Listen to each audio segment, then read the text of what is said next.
জাতীয় কবি কাজী নজরুল ইসলামের স্মরণে ঘোষিত নজরুল বর্ষ উপলক্ষে রাজশাহী জেলা প্রশাসনের উদ্যোগে নবনির্মিত নজরুল ভিলেজের শুভ উদ্বোধন করা হয়েছে। শনিবার বেলা ১১টায় কেন্দ্রীয় বোটানিক্যাল গার্ডেন ও চিড়িয়াখানার বিপরীতে এক জমকালো অনুষ্ঠানের মাধ্যমে এর ফলক উন্মোচন করেন গণপ্রজাতন্ত্রী বাংলাদেশ সরকারের ভূমি মন্ত্রণালয়ের মন্ত্রী মিজানুর রহমান মিনু। এ সময় ফলক উন্মোচনের পর মোনাজাত শেষে বৃক্ষরোপণ করেন মন্ত্রী। ভূমিমন্ত্রী বলেন, আমরা নজরুল ভিলেজের ফলক উন্মোচন করেছি। কাজ সম্পন্ন হয়ে যাওয়ার পর এটিকে মাননীয় প্রধানমন্ত্রী জনাব তারেক রহমানকে রাজশাহীতে নিয়ে এসে এর উদ্বোধন করানো হবে। জেলা প্রশাসক তার বক্তব্যে বলেন, প্রস্তাবিত স্থানে কোনো বহুতল ভবন নির্মাণ করা হচ্ছে না। এটি সর্বসাধারণের জন্য সম্পূর্ণ উন্মুক্ত থাকবে।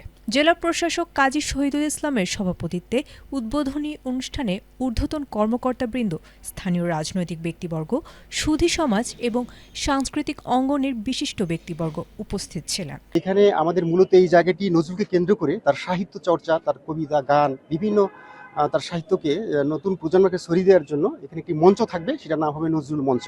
এখানে একটি কর্নার থাকবে, নাম হবে নজরুল কর্নার। এবং নজরুলের যতগুলো অঙ্গ রয়েছে, বিভিন্ন সাহিত্যের আপনার বিভিন্ন শাখা রয়েছে, এখানে আপনার চর্চা করা হবে।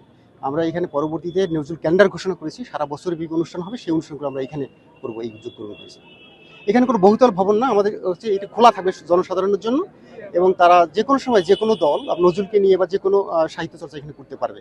আপনারা জানেন নজরুলের নাটক রয়েছে, পালা গান রয়েছে, সেগুলো এখানে চর্চা করতে পারবে এবং এটি উন্মুক্ত থাকবে সবার জন্য।